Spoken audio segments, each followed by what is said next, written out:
बुद्धिमान ब्राह्मण और चतुर लोमड़ी, द वाइज ब्राह्मण एंड द क्लेवर फॉक्स।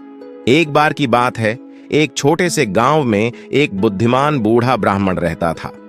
एक दिन वह जंगल से गुजर रहा था और उसे एक पिंजरे में एक बाघ मिला। बाघ ने ब्राह्मण को देखा और कहा, कृपया मेरी मदद करें, एक शिकारी ने मुझे फंसा लिया है। ब्राह्मण दयालु होने के साथ साथ चतुर भी था। वह जानता था कि बाघ खतरनाक हो सकते हैं। उसने पूछा, मैं तुम्हारी मदद क्यों करूं? अगर मैं तुम्हें बाहर जाने दूंगा तो तुम मुझे खा सकते हो। बाघ ने कहा, मैं वादा करता हूं कि मैं तुम्हें नहीं खाऊंगा, मुझे आपकी मदद की जरूरत है। ब्राह्मण को बाघ पर दया आ गई और उसने मदद करने का फैसला किया। उसने पिंजरा खोला और बाघ को बाहर निकाल दिया। लेकिन जैसे ही बाघ आजाद हुआ, उसने कहा, मुझे बहुत भूख लगी है और मैं तुम्हें खाना चाहता हूं। ब्राह्मण आश्चर्यचकित रह गया। लेकिन तुमने मुझे न खाने का वादा किया था। बाघ ने कहा, मैंने अपना मन बदल लिया है।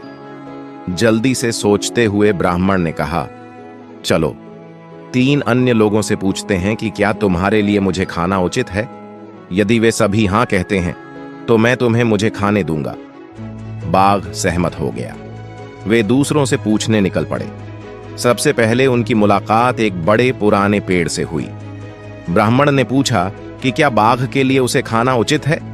पेड़ ने कहा, इंसानों ने हमें काटा है, इसलिए बाघ के लिए तुम्हें खाना उचित है। आगे उनकी मुलाकात एक भैंस से हुई। ब्राह्मण ने वही प्रश्न पूछा।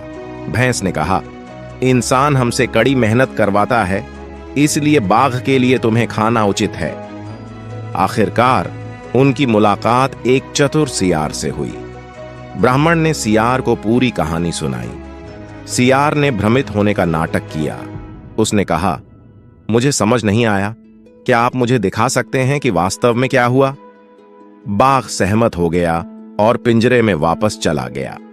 जैसे ही बाघ अंदर गया, सियार ने ब्राह्मण से कहा, अब पिंजरे का दरवाजा बंद कर दो। ब्राह्मण ने वैसा ही किया और वह सुरक्षित हो गया। सियार की चतुराई के लिए आभारी होकर ब्राह्मण बाघ को पिंजरे में छोड़कर घर चला गया। कहानी से सीख, मुसीबत में जल्दबाजी से नहीं, समझदारी से काम लेना चाहिए। किसी पर आंख मूंद कर भरोसा करने से पहले उसकी फितरत को समझना जरूरी है।